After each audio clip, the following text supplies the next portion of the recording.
പവിത്രത്തിലെ പുത്തൻ സ്റ്റോറിയിലേക്ക് ഏവർക്കും സ്വാഗതം. ഈ സ്റ്റോറി ഇഷ്ടപ്പെടുവാണെങ്കിൽ സബ്സ്ക്രൈബ് ചെയ്യാനും അതുപോലെ തന്നെ ലൈക്ക് ചെയ്യാനും ഹൈപ്പ് ചെയ്യാനും മറക്കല്ലേ. അങ്ങനെ അനിയൻകുട്ടനെയും കൊണ്ട് കുറേ ഗുണ്ടകൾ പോകാനായിട്ട് ഒരുങ്ങുമ്പോഴത്തേക്ക് ഒരു കാർ കൊണ്ട് നിർത്തിയാണ്. അതിൽ നിന്ന് വിക്രവും വേദ ഇറങ്ങി വരുന്നത് ജോസഫ് കാണുന്നുണ്ട്. അപ്പോൾ ജോസഫ് ഉറക്കെ വിളിച്ച് പറയുകയാണ്, നമ്മുടെ അനിയൻകുട്ടനെ തട്ടിക്കൊണ്ട് പോകുക വിക്രം എന്ന് പറയാണ്. അപ്പോഴത്തേക്ക് വിക്രം വന്ന് അവിടെയുള്ള ഗുണ്ടകളെല്ലാം അടിച്ചൊതുക്കുകയാണ്. കൂടെ സജീവും ഉണ്ട്. അങ്ങനെ അവരെല്ലാവരും കൂടെ ഗുണ്ടകളെ അടിച്ചൊതുക്കുകയാണ്. അപ്പോൾ വിക്രം വിളിച്ച് പറയുന്നുണ്ട്, ജോസഫെ അനിയൻകുട്ടനെ നോക്കാൻ പറയണം. അങ്ങനെ ആ കാറിനകത്ത് നിന്ന് അനിയൻകുട്ടനെ എടുത്ത് വേദയും വിക്രവും വന്ന കാറിലേക്ക് മാറ്റുകയാണ്. അങ്ങനെ ഗുണ്ടകളെ എല്ലാം അടിച്ചോട്ടിക്കുന്നുണ്ട്. അപ്പം പോകാൻ നേരത്ത് ഗുണ്ടകൾ പറയുന്നുണ്ട്, നിന്നെ ഞങ്ങൾ കണ്ടോളാം എന്നും പറഞ്ഞിട്ടാണ് പോകുന്നത്. അപ്പം രാജേട്ടൻ ചോദിക്കുന്നുണ്ട്, നിങ്ങളെന്താ പെട്ടെന്ന് ഇങ്ങോട്ട് വന്നേ? ഞങ്ങൾ ഇവിടുന്ന് മാറി നിൽക്കാൻ തന്നെ തീരുമാനിച്ച്. ഇനി ഇവിടെ നിന്നാൽ ശരിയാവത്തില്ലെന്ന് വിക്രം പറയുകയാണ്. എങ്ങോട്ട് മാറാനാ? അതൊന്നും ആലോചിച്ചിട്ടില്ല. വേദ പറയുകയാണ്, എന്തായാലും ഇവിടുന്ന് മാറി നിന്ന് ബാക്കിയുള്ള കാര്യങ്ങൾ ആലോചിക്കണം. ഇനി ഇവിടെ നിന്നാൽ ശരിയാകത്തില്ല. അനിയൻകുട്ടനെ ഞങ്ങൾ കൊണ്ടുപോകുമെന്ന് പറയുകയാണ്. അപ്പം ജോസഫ് പറയാണ്, അനിയൻകുട്ടനെ കൊണ്ടുപോയാൽ ശരിയാവുമോ? ഇവിടെ നിന്ന് കഴിഞ്ഞാൽ അവരെ കയ്യിൽ അകപ്പെട്ട അനിയൻകുട്ടനെ വെച്ചേക്കത്തില്ല. അതുകൊണ്ട് ഞങ്ങൾ കൊണ്ടുപോകാമെന്ന് പറയുകയാണ്. അപ്പം സജീവും കൂടെ ചെല്ലാൻ രാജേട്ടൻ പറയുന്നുണ്ട്. അങ്ങനെ അവരെല്ലാവരും പോവുകയാണ്. സജീവും വിക്രവും വേദയും അനിയൻകുട്ടനും പോവുകയാണ്. ഈ സമയത്താണ് പോലീസ് വരുന്നത്. അവർ അങ്ങോട്ട് പോയി കഴിയുമ്പോൾ തന്നെ പോലീസ് വരുന്നുണ്ട്. പോലീസ് വന്ന് രാജേട്ടനെയും ജോസഫിനെയും പിടിച്ചുകൊണ്ട് പോവുകയാണ്. പക്ഷേ പോലീസ് സ്റ്റേഷനിലേക്കല്ല അവർ കൊണ്ടുപോകുന്നത്, നേരെ ഒരു ഗോഡൗണിലേക്കാണ് കൊണ്ടുപോകുന്നത്. അവിടെ ചെല്ലുമ്പോൾ ജോസഫ് ചോദിക്കുന്നുണ്ട്, സാറേ ഇത് പോലീസ് സ്റ്റേഷൻ അല്ലല്ലോ, ഇങ്ങോട്ട് എന്തിനാണ് കൊണ്ടുവന്നതെന്ന് ചോദിക്കണം. അപ്പോൾ CI പറയണേ, എവിടെയാണോ പോലീസ് ഉള്ളത് അത് പോലീസ് സ്റ്റേഷനാണെന്ന് കരുതിയാൽ മതി എന്ന് പറഞ്ഞിട്ട് ഒരു ഗോഡൗണിലേക്ക് കൊണ്ടുപോവുകയാണ്. അവിടെ ചെല്ലുമ്പോൾ ശ്രീകാന്തും അതുപോലെ ചന്ദ്രശേഖരനും ഉണ്ട്. അപ്പം അവർ രണ്ടിനെ പിടിച്ചിരുത്തിയിട്ട് ചോദിക്കുകയാണ്, നിങ്ങളെ ഞങ്ങൾക്ക് ഉപദ്രവിക്കണമെന്നുള്ള ആഗ്രഹമൊന്നുമില്ല, ചോദിക്കുന്നതിന് ഉത്തരം പറയുക. വിക്രവും വേദയും അവിടെ നിന്ന് ഇറങ്ങി എങ്ങോട്ടാണ് പോയതെന്ന് ചോദിക്കുകയാണ്. എൻ്റെ അടുത്ത് വിളിച്ചിട്ടാണ് പോയേക്കുന്നത്, ഒരു തെളിവുണ്ട്. അപ്പം ആ തെളിവ് അനിയൻകുട്ടനാണെന്ന് എനിക്ക് മനസ്സിലായി. പുള്ളിക്കെന്നെ കൊന്നതിൻ്റെ തെളിവ് അനിയൻകുട്ടനാണെന്ന് എനിക്ക് മനസ്സിലായി. അനിയൻകുട്ടനെ കൊണ്ട് അവരെങ്ങോട്ടാണ് പോയതെന്ന് ചോദിക്കുകയാണ്. ജോസഫ് പറയുന്നുണ്ട്, അറിഞ്ഞൂടാന്ന്. രാജേട്ടന് അറിഞ്ഞൂടാന്ന് പറയാണ്. അറിഞ്ഞാലും പറയത്തില്ലെന്ന് ജോസഫ് പറയാണ്. അപ്പോഴത്തേക്ക് അവിടെ കിടന്നൊരു വടിയെടുത്ത്, ഒരു ഇരുമ്പ് വടിയെടുത്ത് ശ്രീകാന്ത് അടിക്കുകയാണ്. ഭയങ്കര മൃഗീയമായിട്ട് രണ്ടുപേരെ അടിച്ചൊതുക്കുന്നുണ്ട്. എന്നിട്ട് കെട്ടിയിടുന്നുണ്ട്. അപ്പോൾ ചന്ദ്രശേഖരൻ പറയാണ്, 2 ദിവസത്തേക്ക് ആഹാരമൊന്നും കുടിക്കുകയും വേണ്ട, ഇവിടെ കിടക്കട്ടെ, അപ്പോൾ പതുക്കെ പറഞ്ഞോളൂ, അല്ലെങ്കിൽ അവനെ ഈ ഫോണിലേക്ക് വിളിക്കും എന്ന് പറയാണ്. ഇതറിഞ്ഞ് ഒന്നുമില്ലെങ്കിൽ അവൻ തിരിച്ചു വരുമെന്ന് പറഞ്ഞ് അവർ രണ്ടുപേരും അവിടെ കെട്ടിയിടുകയാണ്. എന്നിട്ട് അവരങ്ങ് പോകുകയാണ്. സമയത്താണെങ്കിൽ നമ്മുടെ ശങ്കരനാണെങ്കിൽ ആകപ്പാടെ മനോവിഷമത്തിലാണ്. കാരണം ഇതൊക്കെ സ്വന്തം മോനാണല്ലോ ചെയ്തുള്ള കാര്യം അറിഞ്ഞല്ലോ.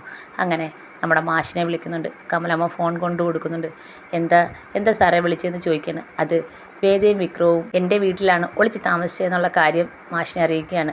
പക്ഷേ അതിലെനിക്ക് വിഷമമൊന്നുമില്ല. കാരണം ഒരു നിരപരാധിയെ രക്ഷിക്കുന്ന എൻ്റെ മോള് പറഞ്ഞേ അത് സത്യമായിരിക്കും. എനിക്കും തോന്നി വിക്രം നിരപരാധിയാണെന്ന്. ഇതിലെ എല്ലാ സൂത്രധാരൻ മറ്റൊരാളാണെന്നും എനിക്ക് മനസ്സിലായി. അതുകൊണ്ട് അവർ ഇത്രയും ദിവസം ഇവിടെ ഒളിച്ച് താമസിച്ചില്ല, എനിക്കൊരു വിഷമവും ഇല്ല എന്ന് പറയാണ്. അപ്പോൾ മാഷ് പറയാണ്, അത് ഞങ്ങൾ അറിഞ്ഞില്ല എന്ന് പറയാണ്. അപ്പോൾ ശങ്കരൻ പറയാണ്, അത് ഞങ്ങൾക്കറിയാം, മാഷിന് അറിയത്തില്ലെന്ന്.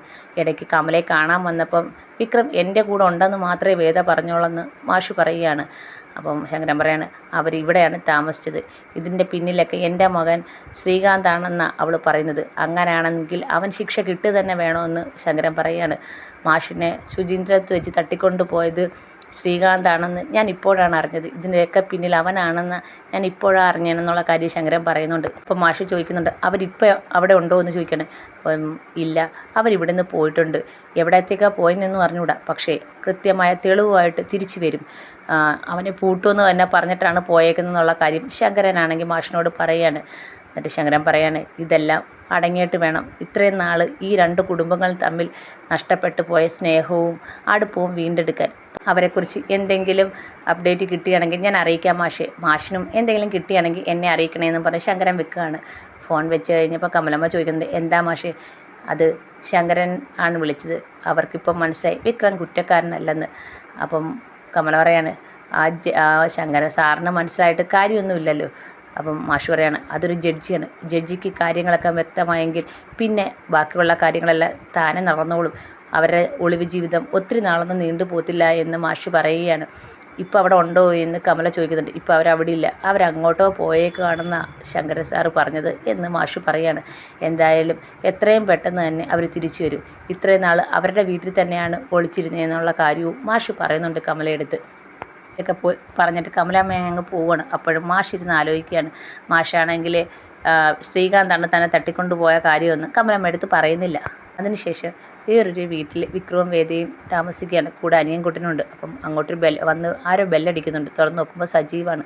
സജീവാണെങ്കിൽ പറയുന്നുണ്ട് ജോസഫിനെയും രാജേട്ടനെയും കൊണ്ടുപോയിട്ടുണ്ട്, പോലീസാണ് കൊണ്ടുപോയിരിക്കുന്നത്. പക്ഷേ പോലീസ് സ്റ്റേഷനിൽ എത്തിയിട്ടില്ല. അപ്പം വിക്രം പറയാണ് ഏതെങ്കിലും ഗോഡൗണിലേക്ക് മാറ്റിയിട്ട് കാണും എന്ന് വിക്രം പറയുന്നുണ്ട്. ഞാൻ കാരണമല്ലേ അവർ ഈ അനുഭവിക്കുന്ന എല്ലാം, ഞാൻ അങ്ങ് ചെന്ന് പിടികൊടുത്താൽ മതിയായിരുന്നെന്ന് വിക്രം പറയാണ്. അപ്പോൾ സജീവ് പറയാണ് അങ്ങനെയാണെങ്കിൽ നമ്മൾ ഇത്രയും കഷ്ടപ്പെടേണ്ട കാര്യം വല്ല ഉണ്ടോ എന്ന് ചോദിക്കുകയാണ്. എന്തായാലും കുറച്ച് ദിവസത്തേക്ക് നിങ്ങൾ ഇവിടുന്ന് മാറി നിൽക്കുക, കൂടെ അനിയൻകുട്ടനെയും കൂട്ടിക്കോളാൻ സജീവ് പറയുന്നുണ്ട്.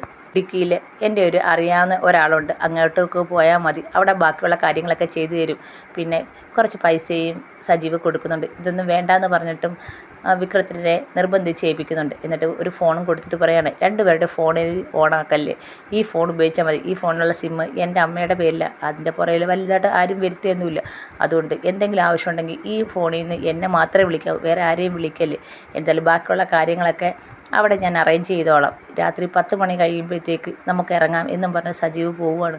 അപ്പോൾ വിക്രത്തിന് വല്ല വിഷമമുണ്ട്. അപ്പം വേദ പറയുന്നുണ്ട് എന്തായാലും കുറച്ച് നാളത്തേക്ക് നമുക്ക് മാറി നിൽക്കാം, മാറി നിന്നാലേ മറ്റുള്ള കാര്യങ്ങളൊക്കെ ചെയ്ത് നമുക്ക് തിരിച്ചു വരാൻ പറ്റത്തുള്ളൂ എന്ന് പറഞ്ഞ് വേദ വിക്രത്തെ സമാധാനിപ്പിക്കുന്നുണ്ട്.